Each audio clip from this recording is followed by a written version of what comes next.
Hello and welcome to the podcast. Today I have the absolute pleasure to sit down and talk with Texas basketball strength coach Dan Roose. And Roose and I are going to sit and we're going to talk about developing a culture.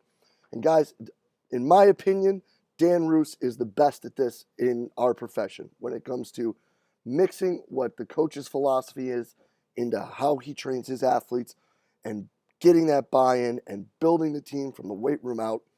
I really think that Roose is at the top of the mountain when it comes to this. He gets into how they handle, being in a new place. This is the second stop for them, both him and Coach Smart. And we talk about how the two impacted each other. We get into what steps were taken at each of the stops and what was the most influential things in building the cultures that they've had. He talks a lot about core values, guys, and that these are the backbones of what they do. And it's the backbone to how the kids respond both to positive and negative occurrences. The identity of the team runs everything, and that identity is based on their core values. We talk about how the change of scenery helped, and it helped him learn what really mattered. What things were they looking for? What things were affected by their culture and how they played and how they handle the kids. That stuff right there was absolutely fascinating to me. When he got into that, I think that's amazing that they can look back and see this is what was really good at stop one. Now it's stop two. These are the things we're going to try to get to show up. And then we get into monitoring and how that's fit into his big picture, and it's not that it's taking over, it's how it's assisting what they're doing. Obviously, at Texas, he has the luxury of working with Chris Morris, which is awesome. So this is a really, really awesome talk. It's a little different than some of the other ones, but it is absolutely fantastic. I really hope you guys take as much from this as I did. I loved it. So let's get right to it. Dan, thanks for taking the time to be on with us today, man. Yes, sir. Excited about it. Yeah. So let's start with there. Let's talk about how Dan Roose handles these new situations and where this has brought you. Good question. Good question. The first thing is, and this is not a knock on, anyone in our profession. I respect what everybody does, and everyone has their own way. And the way I compare it to like football coaches and their offenses, people get real personal about, this is my system, this is that. That's great and all, and we've all, anybody in our fields, all well read and stuff. Recently read Ron McKeefery's book, and part of the title is CEO, strength coach, and he goes into being an entrepreneur and a technician, and those are three things that I'm not. I'm as far away from a CEO and an entrepreneur and a technician as anybody can get in this field. Programming is very simple as dirt, I would like to say. And I'm not, in selling my wares and doing all kinds of things like that. But, I really, really, really enjoy the process of building a team. And I think that's a year-long process. And in our field, in collegiate sports, it's so cyclical because you're going to take a few guys away every year and you're going to add a few new guys. But that can drastically change the personality of your team from year to year. And, when we start, usually on April 1st, that's the start of my year, I like to say. That's when that begins, and that's when we start to kind of identify ourselves and find out what our personality is going to be. And, over 6 years at VCU with Coach Smart and now our first year here at Texas, we've had 7 different personalities. There's not been one team that's been like another. And so, identifying that and being comfortable with who you are, which is something that I try to do every day, is just be comfortable in my own skin, because that's what I want our kids to be. That's what I want our staff to be like, and to embrace who we are. And, coming here to Texas, we knew that we weren't going to look like the VCU teams, of the past 6 years just because of our personnel. It's different. We had some giants here, and and some people are used to packing it down in the lane and playing a pack line almost, and not used to pressing 94 feet. So, it was going to be a change. But I told Coach when we took the job here, like it's going to be a challenge, but it's something that I'm excited about doing because that's the fun part for me. And we talked about it before. We get in the middle of the season and it feels like Groundhog Day almost some days. Just one day after the next. Oh, who we playing next? Oh, this is our mandatory off day. Oh, well, let's see if some guys we can get in today. Things like that. But as a strength coach, you got to kind of sit back a little bit, especially during this time of year, and kind of enjoy the fruits of your labor in a way, and how far these guys have come. From the day we walked in here on April 8th to today, and are we where we want to be? No. But in this, are we ever where we want to be? No, we're never where we want to be. We're always trying to get better, and that's I would say that's for every coach in America feels that way. Right now I don't think anyone's sitting there going, "God, we're great. Let's pat ourselves on the back. Good job, guys. Let's take the rest of the week off, and we'll meet back up before we leave for the next road game." So it's a lot of fun. It's a challenge, but it's my favorite thing to do, and just the process that involves. I wouldn't have it any other way. Well, that's awesome. And coming from two different scenarios, then let's talk about the similarities and the differences. What it was like walking in, down there on Franklin Street versus what it was like walking in Austin. And let's talk about things that got you guys moving, things that got this brand going for you guys. I love that. And I'm on that walking into Franklin Street, walking down on Broad Street there. All of us were new then. I was new to Coach Smart. I'd known him before, and when he got the job, I kind of thought that he was going to give me a call, and that happened. And I knew from the first time we sat down and talked about, and he talked about the holistic process of moving these guys forward, not only on the basketball court in life, and that's something that really resonates with me, that was going to be a lot of fun. But at the same time, back in 2009, we didn't know who we were, as coaches, and especially as coaches together and a coaching staff. So it was such a learning experience in that first year there at VCU, and just kind of feeling each other out. And we didn't know that our system was going to become what it was there, and take off like that. But a big part of that was the kids. You remember those kids well, and I'm sure a lot of people do from the Final Four run. But there were some guards on that team that were highly, highly competitive, and it took us till about January of that second year to figure out that we're a little bit better when things are loose, when things are fun, when things are competitive. And Coach Smart has an acronym that he still uses this day. We actually used it last week on the road at West Virginia, and it's ACL, aggressive, confident, loose. And that's a big part of our culture here. And that kind of took hold that January in 2011. And, we went on a little run there, made a lot of shots, which also helps. Yeah. I talk about this a lot. Side note here, like that chemical reaction, that dopamine that's released when you make a shot. Like you and I, not great basketball players, we can walk out on the court, make a shot or two, and I feel good about myself. Mm-hmm. And it's amazing how that kind of helped move us along there and into the buy-in in the Coach Smart system. And from there, it was just a lot of fun. And coincidentally, our year after the Final Four, we had some really competitive dudes on there that really loved to play basketball. But the year after that, we had just a hard hat team that had a chip on their shoulder. And that was their personality, was just show up with your hard hat. We lost all these guys from that good team. Let's see what we can do. And that was the most fun team to coach that we ever had. They were so bought into what we were trying to do. And from there, the culture had established itself. From there, and I took that for granted a little bit when I got here.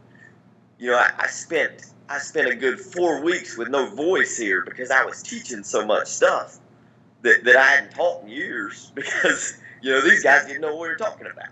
Whereas at VCU we had guys before say, "Hey, you just do what he does, bud. You'll be fine." And we get here to Texas and I realized that, wait a minute, none of these guys know what we're doing. So it was like having 14 freshmen in a way, whereas in the cyclical nature of things, you integrate 3 or 4 freshmen a year. They can kind of see what's happening with the older guys. And the way I break up my weeks in the summertime is I train the freshmen separately. It's a foundational program. You got to crawl before you walk kind of thing, like a lot of people do. But on Friday, I do let them train with the older guys, and it's more of a team building thing for the older guys. But for the freshmen, it's just an absolute light speed of this is what we do. This is how we do it. And for us, we just spent the whole summer here at light speed because they didn't know and they never moved that fast.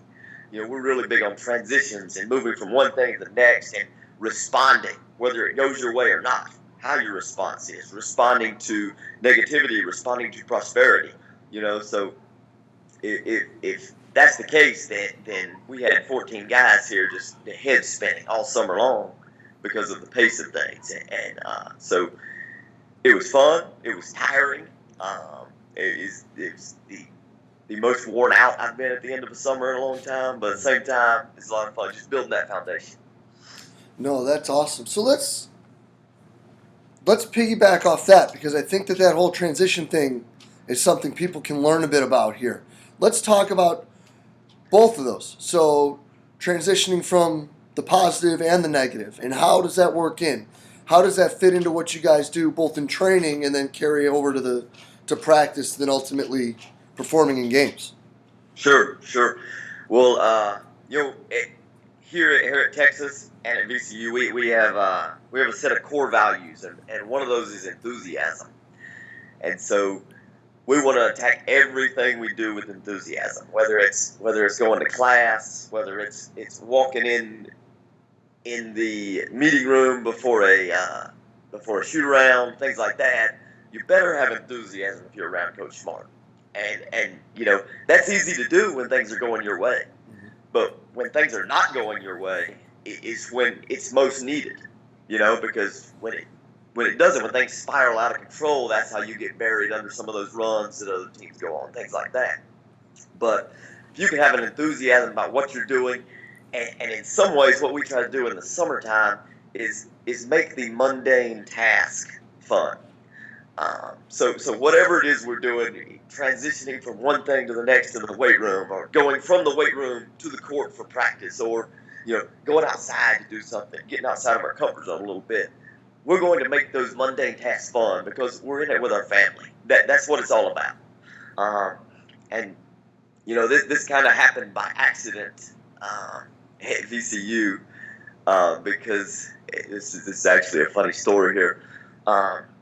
Those guys on that real competitive team were really big into a video game back then. I think it was like Call of Duty Black Ops or something. And, I mean, consumed by it, just absolutely consumed by it. Like, lives revolved around it. Like, how quick can I get back to my dorm to play this kind of thing?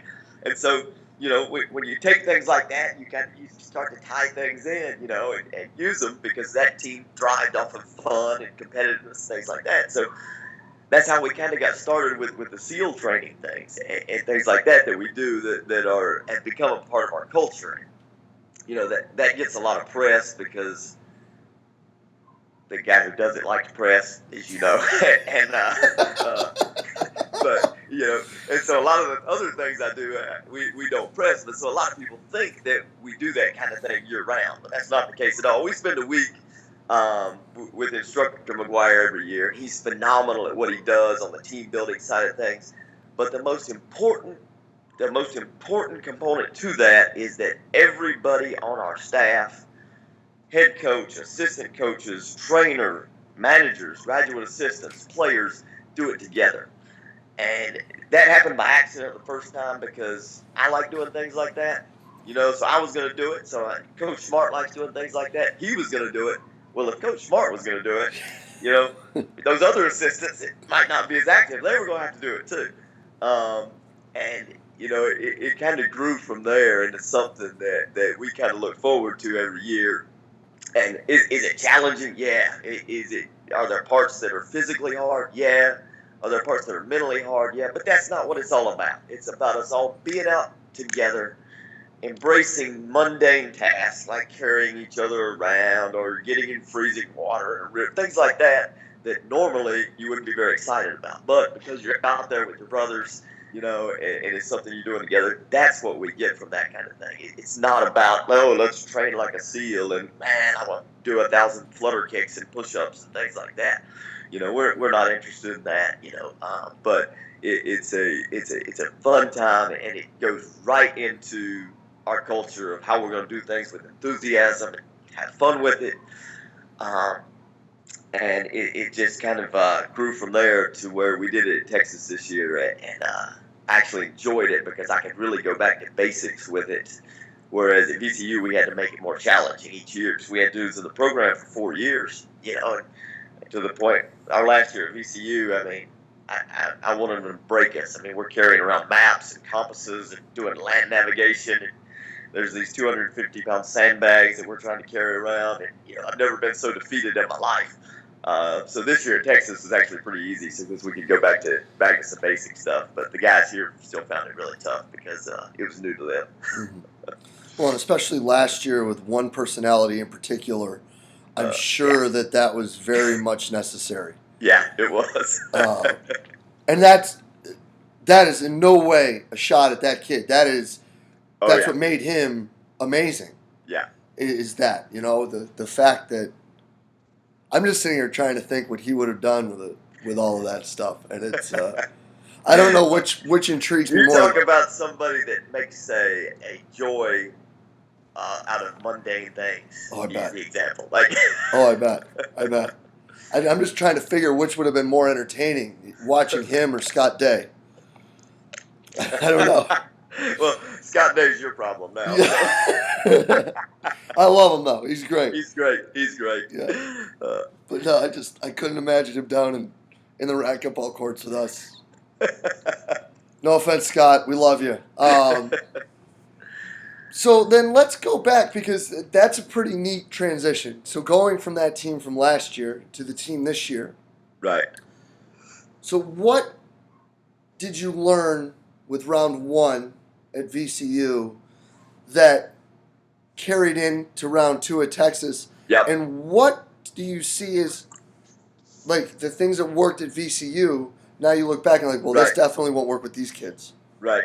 Great question. I'm glad you brought that up. I'm going to pull this paper out here so I can look at it here for a second. Because Chris Morris and you had Chris on a few weeks ago. He's our new sports scientist here at Texas. So we are thrilled, absolutely thrilled with being Coach Smart. And I really pushed because we were a little bit behind some of the other Texas schools on the sports science side of things. And so Chris is on board now. He's really doing a lot of stuff. And so one of the things we did was we took every player that we had over 6 years at VCU and have them on a spreadsheet. And I've got about 15 categories above them that are traits or things that we value in players. And we graded each one of these guys out, 1 to 10, 10 being the highest, 1 being the lowest on these scales. And some of the categories, for instance, are things like appreciation, teamship, competitiveness, accountability, enthusiasm, physical toughness, mental/emotional toughness, and things like that. And I'll get into a few of those in a moment. But, a big thing that we found is looking back at some of these guys and where we graded out is there were 4 categories that our culture affected the most and that we really, really could dig into a little bit more. And those were accountability, enthusiasm, physical toughness, and mental and emotional toughness. There were other categories like athletic ability, basketball ability, knowledge of the game, knowing how to play the game, basketball IQ, I'll call it, and love of the game that we could not affect with our culture. Guys either had that or they didn't. and you didn't take a guy that didn't love the game and in 4 years make him love the game. It just wasn't going to change. And a lot of times you'll see this with some of your bigs in college basketball that maybe play the game because they were big, and not necessarily because this is a lot of fun. It's more of a means to an end for some of those guys. And we've even had some guards that fall into that kind of thing. Basketball IQ, that's something you got or you don't. Like you ain't gonna say, are you gonna get better over 4 years as a college basketball player? Yeah, but there's some guys that we looked at and went, yeah, you really never picked up much on that side of things, and so those were kind of the things that we could kind of look at and say, okay, that's probably more a recruiting question, than it is a culture question for us. There were a couple other categories that I found really interesting that our culture would grow over time no matter what. And those were things like, one of the terms we have in our program is wild dog. And that's the thing. At VCU, I wanted a pack of wild dogs. Packs of wild dogs, they don't care who gets the credit for the kill. They're all going after the same thing. They're going after the same piece of meat. And that's how we want to attack people. And that's the kind of thing that our culture would grow over time. They would take kids who were freshmen and didn't necessarily display some of those traits, and it would move up year to year. The same thing for being an energy giver. That's a big term in our program, is being able to give other guys in practice energy and being able to respond to some of those negative things that happens and things like that. You would see each year guys would grow in that area over time, along with coachability. Most of our freshmen, we have a thing, in our practice, we have a tire on the side, and it's got a shirt on it, so it slides on the floor. And our freshmen lead the team in tire pushes every year. And the only reason you go to the tire is because you weren't coachable. You weren't squared up to a coach when he's talking to you. Maybe you sucked your teeth a little bit, things like that. And so each year those guys would learn. And it's funny, we tell them now, like, hey, next year, you're going to watch so-and-so over here pushing this tire. And you're going to look over here, and you're going to do one of two things. You're going to laugh inside your head a little bit, because that was you last year. And then you're going to come over here, and you're going to pick them up, and you're going to help them. And you're going to tell them what they did and how to fix that. And, I mentioned earlier, I talked to Ryan Horn about this last night, and that's one of the challenges here at Texas so far is we do not have guys that will call out other guys. Most of that's coming from the coaches still at this point. And whether it's a generational thing where guys don't like to have their feelings hurt or things like that, but, I think it's a culture thing. I think you get kids who understand what you want and how you do. And this happens in the weight room first. And Ryan and I talked about this last night. And the weight room, it happens first because the weight room is more... things are more set in stone. You either got 10 reps or you didn't, bud. Hey, you owe me a rep. And players can do that kind of thing. Or that's not hard enough. Whereas on the court, things are so much more conceptual. Do I jump to the ball here? Do I not? Yeah, I got to worry about myself still because I don't know if I understand all these concepts going on. And so they're still worried about themselves on the court. And that's part of building a culture here is kids who gain an understanding of the process. I mean, I've watched us over the last month get so much better at pressing. And it's just because we got reps at it. It's the bottom line. There's no secret to that. And so just identifying these traits that we have, these core values, along with a few other things, is a big one. The most intriguing thing that I found since doing some of this stuff with Chris is I like selfish guys. Selfish guys tend to be better players. Yep. And if your culture is strong enough, it can mask some of those things where they can then, identify when to be selfish and when not to be selfish. You've had guys we've had guys too that are selfish to a point that they can't function in a team atmosphere.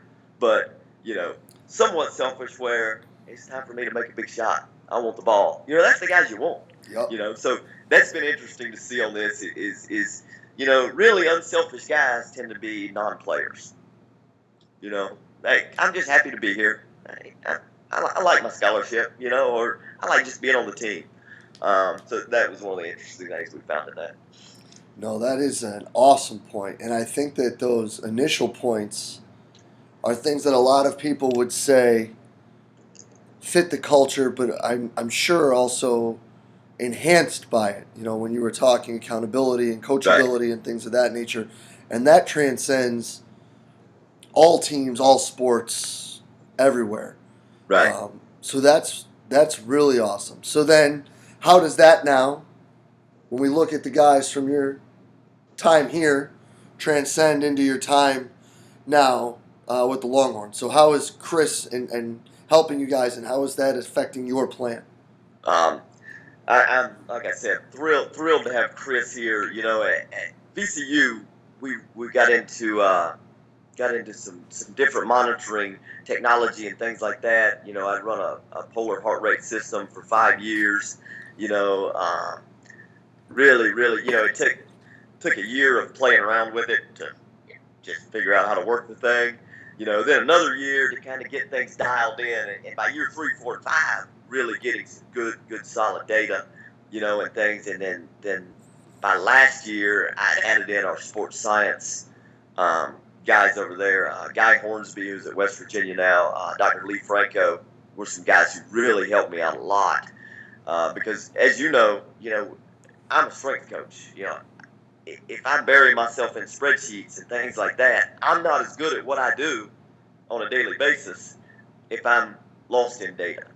Um, and so that's where Chris here has been unbelievable. We've basically taken what we did at VCU and added in Omega Wave to that, which I really like because we've always gotten an internal load from the heart rate system, but now to get a little look at that external, what's going on in the rest of their life, sleep wise, recovery wise, things like that, has been a big piece. And monitoring such a hot button issue right now, and there's limitations with some people with budget, with time, with staff, things like that. Um, and so what I would say to that is you know, don't jump full bore in. Say you get a job somewhere and they say, oh, we got all this stuff.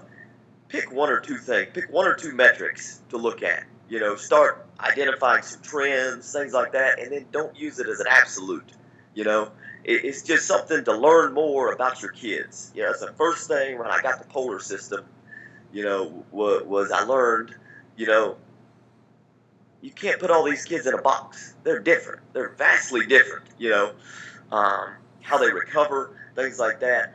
From there, I started getting VO2 max and lactate threshold done in a lab with my kids at least 2 times a year, sometimes 4, for a couple of my lower ones. Because anecdotally, what I found was kids below a 47 VO2 had trouble finishing our individual workouts, which transitioned into 3-hour practices on the court. Kids from 47 to 55 were our gray guys. They were in the middle. They didn't stand out. They didn't fall behind. And then kids with a VO2 over 55 were crushing it. They were killing it. And it was because they could recover from the repeated sprints. Typically VO2 is associated with endurance athletes and things like that. But for our system and our culture and how we do things, a high VO2 is a big time marker. If you got a high lactate threshold to go with that, bingo, we're on to something. And so that ability to recover from repeated sprints was huge because that's what we do. And we're going to transition from one thing to the next. We're going to be 94 feet on the court. So those kids that could recover were really excelling in our system.